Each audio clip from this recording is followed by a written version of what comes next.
magaaladani waxaa lagu magacaabaa Shanka waxa ayna caan ku tahay quruxda iyo bilicda dhulkeeda oo zaid u wanaagsan. Dhinaca kale magaalada jawigeeda iyo cimiladeeda ayaa aad iyo aad u qurux badnaa maadaama ay ahayd xilli habeen dayaxa iyo dhulka iyo dhammaan gudaha magaaladan ay aad isku qabteen.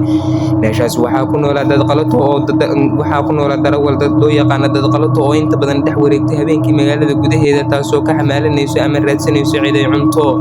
waxay iska dhigaysaa darawal sax ah laakiin ma ahan sababtoo ah waxa weeye danqalasho isku dayaysa inay dadka kula kulantay magaalada gudihiisa. meeshaas waxaa ku noolaa Cabdi. dhinaca kale magaalada laamigeeda iyo jawigeeda ayaa aad u qadanaa. meeshaas waxaa kasoo baxaya codadka qaybihiisa kala duwan.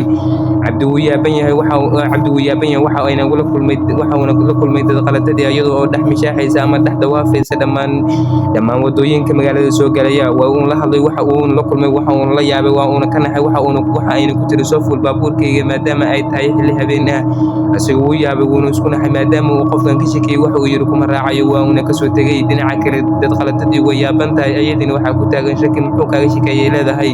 wuu kasoo tegay asiga waxa uuna soo aaday magaaladii asagoo oo shakisan oo yaaban wuxuu soo raacay laamiga qaybihiisa kala duwan. dhinaca kale magaalada iyo jawigeeda ayaa aad iyo aad u qurux badnaa. meeshaas waxaa ku yaala geedihii iyo saxamadiisa aad u qurux badnaa. dhinaca kale laamiga iyo jawigiisa ayaa aad iyo aad u qurux badnaa. Cabdi waxa uu la kulmay odayaal ka mid ah odayaasha magaalada waxa uuna u sheegay inuu maanta kula soo kulmay qof saas weeg magaalada gudaheeda isagoo xilligaas habeenka dhex dawaafayo. lagu qeydiyay waxa lagu yiri waxa ay sheegaysa saaxiib wax ka jira ma jiraan sababtoo ah wax aad la kulantay ma jiraan adiga ayaa weligaaba saan ahaan jiray. waxaa isku soo bixiyay magaalada qaybaheeda kala duwan. dhammaan odayada magaalada ayuu soo wada bixiyay waa uuna u sheegay arrinkii wayna ka aqbali waayeen. mid weliba asaga ayuu wuxuu ku qaydiyaa uuna ku dhahaa waxaa sheegaysa saaxiib wax ka jira ma jiraan. oday weliba ama cid weliba uu soo wacday oo wax u sheegaba waxa uu ku qaydiyaa asaga maadaama uu ahaa nin inta badan iska aamusan oo afgaabanna aad iyo aad isagana uu musii qayliyeynin. nin weliba uu soo wacday ama cid weliba uu soo yeedhay uu sheegay arrinkiisa ayaa ku sii qayliya kuna sii cadaadiya kuna mar welibana cay iyo qayladooda usii qabta. saddexdii nin mid weliba waxa uu kala kulmay ma jiro hadal wanaagsan. dhinaca kale magaalada jawigeeda ayaa aad iyo aad u qurux badnaa. meeshaas waxaa joogtay xaaskiisa ayuu asagana la wadaagay mar labaad. xaaskiisa sida camal dadka ayay ku raacday waxayna ku tiri waxaa sheegaysa wax kama jiraan walaalow dadka wareerinaya meel ka fadhiisa ayay ku tiri. asaga wuu yaaban yahay wuxuuna la yaaban yahay cid weliba oo hadalkiisa uu sheega wax ay ka qaadanaysa ma jiraan. dhinaca kale asaga wuu isa yaaban yahay. meeshaas waxaa soo gashay danqalashadii waatana saxankeedii iyo jawigeedii. dhinaca kale bajaajteeda ayay ka wataa waxa ayna dhex dawaafaysaa laamiga qaybihiisa kala duwan. meeshaas waxaa socotay bajaaj kale oo ay wateen laba nin oo saaxiibo ah oo ayagana iska dhex mishaaxaya magaalada gudaheeda. dhinaca kale dad qalatadii iyo bajaajteeda ayaa dhex wareegayso magaalada waxa ayna raadinaysaa cid ay cunto ama ku tagto.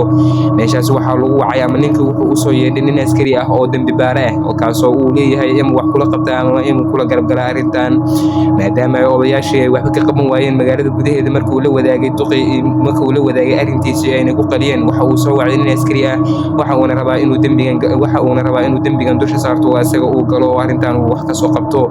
ninka askariga ah mar weliba waxa uu weydiiyaa odayaashii waay oo ninkan haasaad ula dhaqanteen waxa uu ina sheegay wax fiican. dhinaca kale magaalada jawigeeda ayaa aad iyo aad u qurux badnaa.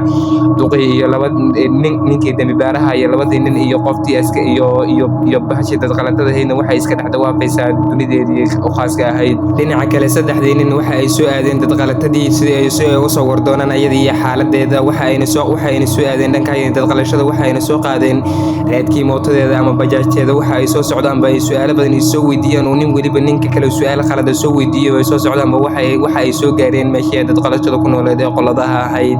meeshaan waa meel iyadoo ay kaligeed ku nooshahay taasoo zaid u xasaasi badan oo zaid u cabsi badan. saddexdooda su'aal ay isweydiiyaan mid weliba mid kale ayuu su'aal weydiiyaa waxa uuna ku dhahaa warni oo meeshaan xabsideeda iyo khatarteeda ay leedahay miyaan galaamis waan iska joognaa.